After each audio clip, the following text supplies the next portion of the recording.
Ce 26 novembre, Michel Drucker reçoit dans Vivement Dimanche deux invités de marque dont les voix ont bercé des millions de Français.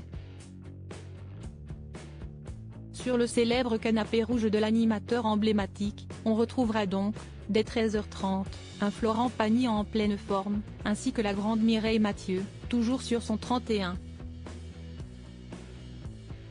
Florent Pagny annonçait le 22 novembre dernier être en rémission de son cancer du poumon révélé sur ses réseaux en janvier 2022.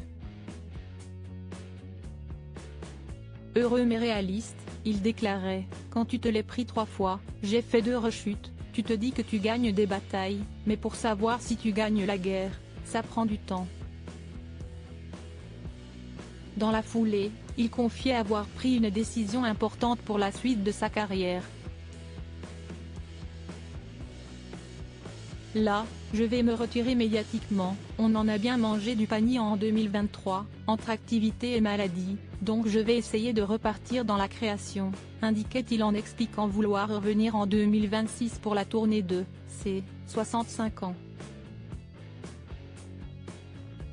En grande forme, l'interprète de Ma liberté de penser est l'invité ce dimanche 26 novembre de Michel Drucker dans Vivement Dimanche.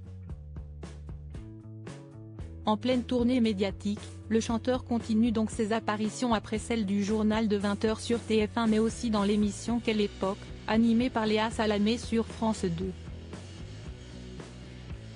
Florent Pagny était également sur le plateau de la Star Academy samedi 25 novembre pour faire une jolie surprise à Alex, un candidat fan de lui.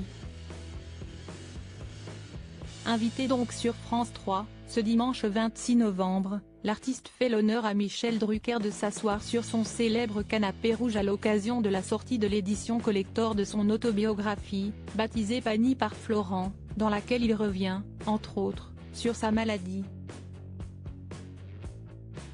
Des invités de marque cela dit, Florent Pagny ne sera pas le seul invité de l'oncle de Marie Drucker dans Vivement Dimanche puisqu'on retrouvera également, dès 13h30, Yvan Cassar, le pianiste et arrangeur de nombreuses vedettes de la chanson française dont feu Johnny Hallyday, venu, justement, parler de la sortie de l'intégrale de Johnny Symphonique, prévue pour le 1er décembre prochain. La grande Mireille Mathieu sera, elle aussi, de la partie. Pour les 60 ans de la mort d'Édith Piaf, la demoiselle d'Avignon a enregistré, avec un orchestre symphonique, un double album hommage. À nos confrères du média Le Point, elle confiait au sujet de la sortie de ce projet, « Chanter Piaf reste toujours un grand bonheur. Cet album est ma façon de lui dire éternellement merci, Madame Piaf. »